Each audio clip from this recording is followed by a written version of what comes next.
đờiកាត់ហិនមកដល់ហើយអោបងប្អូនអើយនាំគ្នាមកធ្វើបុណ្យ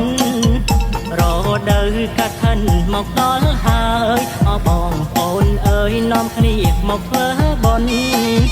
ធ្វើបុណ្យកាត់ហិននៅភូមិយើងទៅលើកដំកើងដំឡៃនៃសាសនា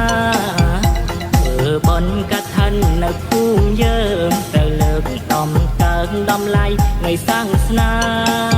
ធ្វើបុណ្យកាត់ហិននៅភូមិយើងសំពីគ្នាឡើងដោយចិនអោយជ្រៀងខ្លាធ្វើបុណ្យកាត់ហិននៅភូមិយើងសំពីគ្នាឡើងដោយចិនអោយជ្រៀងខ្លាមានត្រីជីវរនិងបរិក្ខារទាំងហើយត្រៀមត្រាបកាប់ញីទាំងឡាយមានត្រីជីវរនិងបរិក្ខារទាំងហើយត្រៀមត្រាបកាប់ញីអោទាំងឡាយ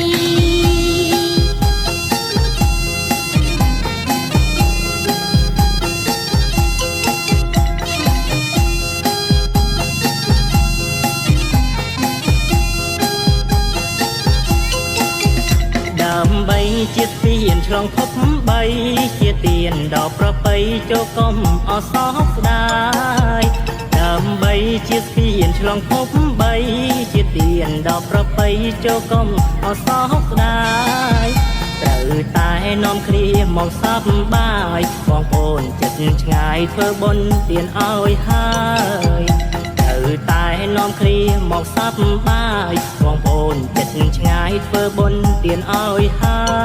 យមួយឆ្នាំមានតែមួយដងញាតិមិត្តបងបងកុំនៅអរគុណតាយ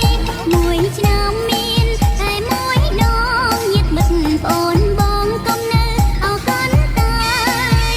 អបអរសាទរអបបងប្អូនហើយបន្តាំងខណ្ឌនេះហើយអានេះសង្គ្រាមប្រការ